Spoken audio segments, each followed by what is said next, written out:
Meeting cadence. So I can't remember who said it earlier. I think it was Crystal, actually. I'm not sure where she went. This is probably a very important piece to go over. So I'm going to talk about the meeting cadence that we found best to run with your sales team. So one thing I want to point out is I've probably ran thousands, if not tens of thousands, sales meetings. And I know Chris has, I know Riley has, I know probably some of you guys in this room. The most annoying thing I found was trying to figure out what I was going to say in my meetings, keep up energy, make sure people aren't just sitting there wasting their time every single morning, and meetings don't get stale. Probably you guys haven't felt it yet. You will. When you have 15, 20 people that you see every single morning and you don't have a plan and you don't have a cadence and it's the same thing every single morning, every single day, all the time, it gets boring. People stop showing up. You're actually taking energy from people. People don't want to do it. People start showing up, cameras off. There's no energy anymore. So what we're going to go into, make sure I kind of yell at me. Cool. What we're going to go into is how we actually set this up. Okay. So high level, Mondays, Tuesdays, Wednesdays, Thursdays, Fridays, we're doing a daily stand-up. However, there's an agenda, and we mix it up quite a bit, okay? Monday, at a high level, what you're gonna be doing is you're looking at the week before, pulling up a nice graph, looks like this. How far are we off from the goal? What did we do last week? What are we currently at, right? How are we doing compared to the last 2 weeks? Whatever the case may be, let's set our goal, okay? In phase one, you will be responsible for this. In phase two, you are no longer responsible, okay? You're essentially setting the tone for how you want to have meetings, and everybody is watching you and how you do it, so when people come on, obviously they need an example to follow, okay? Mondays, setting objectives, going over last week, very simple. Tuesday, Wednesday, Thursday. Tuesdays, role play. Thursdays, role play. Wednesday, strategy, okay? Now, the way that we do our Tuesday and Thursday meetings are pretty different. And we've incorporated something, which I'm going to talk about, which is a wheel spin, okay? When people show up every single week for 3, 4, 5, 6 months at a time to the same role play every single day, it gets boring as hell. And it's hard to run.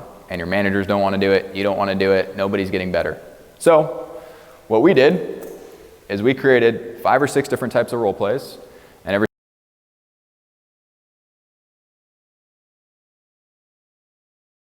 be speedball, could be call recording review, could be whatever the case may be, okay? Now, I'm going to send you guys a document during lunch.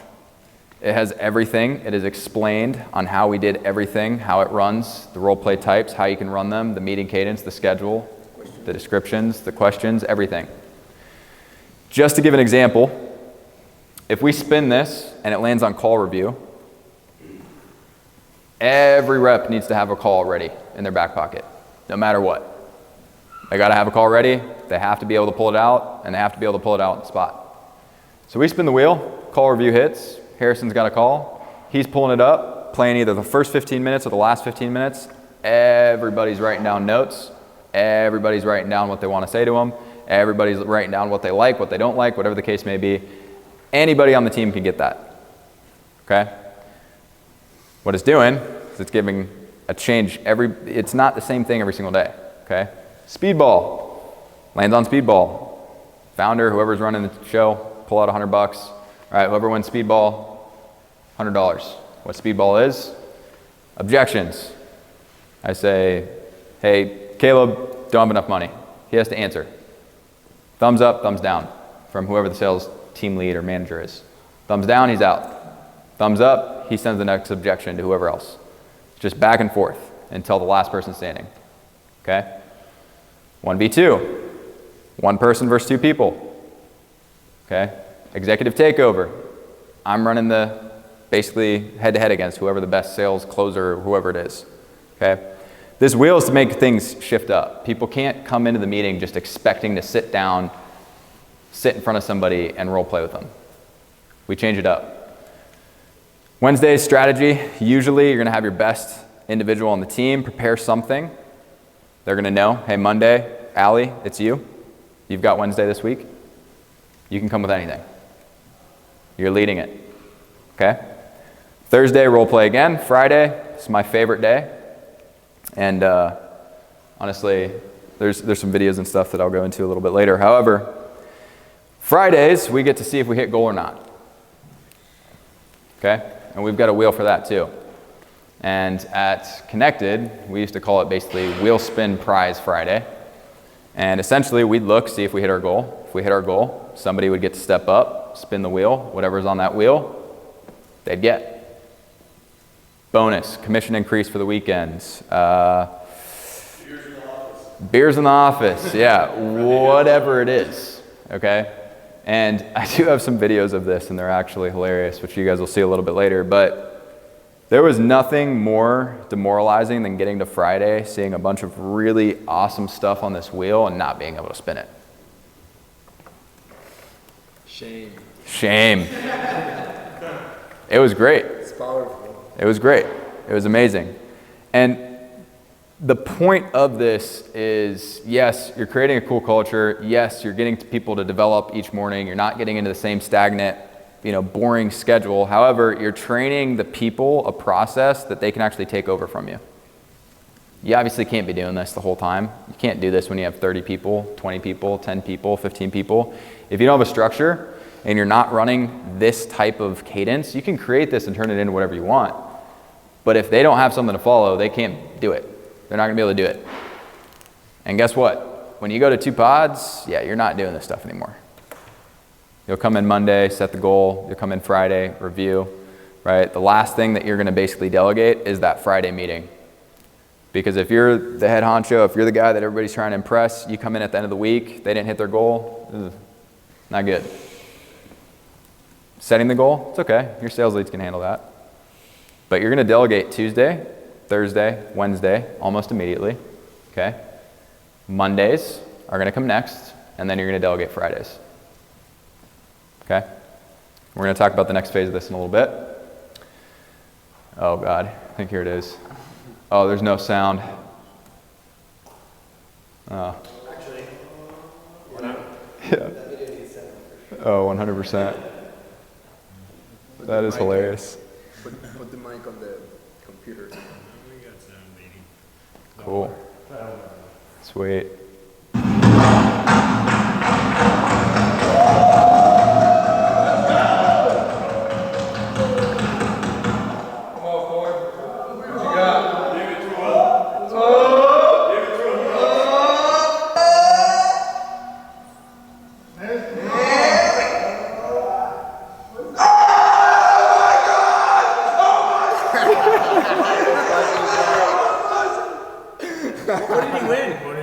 No idea.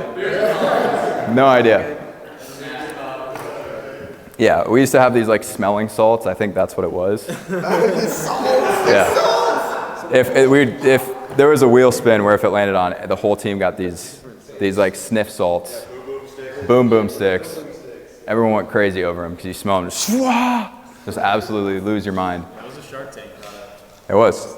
Yeah, they used to send us like 300 every month. 'Cause the whole office, as you went in there, everybody's just got sticks in their nose. It was so funny. So yeah, one more recap. We're doing this to create the process, put it in place, have people be able to follow it, keep it exciting, get people energy up, culture. It's not boring, it's fun, keeps people energized, okay? Monday kickoff, Tuesday, Thursday role play, Wednesday strategy, Friday weekly wrap up. No, we're not doing that again. All right, payroll, super quick. You guys are gonna get a copy of this. All right, as you guys are starting to build, you guys need to understand your department profitability and your department cost. This is important to get right early, not later, okay? When you guys are building and paying people out, one thing, you should be keeping track. So you have a little process. Again, you guys are gonna get this literal sheet, so don't worry about it, okay? As you guys are building stuff out, you guys obviously need to track, one, what the hell your department profit is. So software costs, minus commissions, minus overrides, minus bonus, minus all these different things. So you can actually get a healthy margin on your entire department, okay? Good department cost, usually if you're doing anywhere, let's say between 500 to $1 million, probably around 20 to 25%, is going to be your department costs. Software, commission, sales director pay, all of it. Okay? On the earlier side, it's going to be a little bit higher. It's going to hurt a little more. Why? Because you're getting people going. You're going to have to pay more in commissions. You're going to have to get people started, right? You're not going to be making as much money. You're going to be spending more on ads. It's going to hurt a little more. Okay? Very simple, very quick, easy thing. You're going to track your software costs monthly. Very simple. You're going to tie those, at least the ones that are pertaining to sales, obviously into a total cost. And you're going to track, obviously, commissions that you're paying out. Okay? There's a video at the top of the sheet when you guys get it. Teach you how to use it. Very simple. I've literally ran the same process from back in the connected days till today. It works. Very easy. Eventually, you're going to... sales up does these or your finance department does these? Usually the sales manager is going to do it. Once you systemize it, goes to QuickBooks. Yeah. Cool. Boom, boom, boom. Systems. All right, cool. So, about the only thing that I'm going to actually touch on today for systems.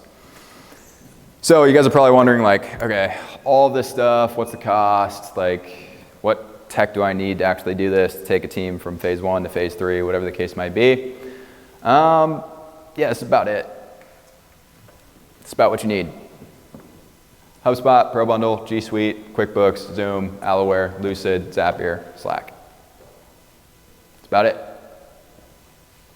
You don't need much else. Go ahead. Question, since this is all commission-based, is it automated, or are you actually having your sales leader? Yeah, so there's actually put it into a doc and then submit it? So there's two different ways. One, there's manual review. So they turn in a doc at the end of each pay period. You go through manual review. Basically, every time they take a payment, they take the payment ID, put it into the doc, put the amount, who they closed. Okay, so they're turning it in. It's actually the salesperson's job to turn that in for you. Okay, those are all linked to the sheet right here. So they can go in, check the amount, drop it in. If it doesn't have a payment link, doesn't get paid. Right? So that's basically phase 1. Okay, phase 2, if you are set up in systems like this, all your payment processing goes through HubSpot. So all of your reporting comes from HubSpot. It's completely automated. You've got commission tracking, commission payouts, schedules, everything directly in HubSpot. Yep. And then you probably take that data and cross-reference it, make sure it's accurate with bank accounts, right? Because someone could go in there, say they closed the deal for something, and then they didn't. Or... So if it's inside the same platform that you're doing the reporting, so let's say you're using QuickBooks and all of your invoicing is coming from QuickBooks. You've got everything there, right? However, you can't really track reps in QuickBooks, so in HubSpot you can. And if they close a deal, right, there's going to be a line item associated with that deal. There's also going to be a basically process, so the status, if it gets refunded, canceled, charged back, succeeded, whatever the case might be, right? So inside of HubSpot, if you set up the reporting, this is like a phase 3 setup, then your reporting will tell you what you actually need to pay out. It'll also tell you what you need to deduct. So if I close a deal and then somebody refunds or chargebacks or whatever the case may be, that's going to go into a line item and I will have that deducted from whatever, right? If that's what you're wanting to do, okay?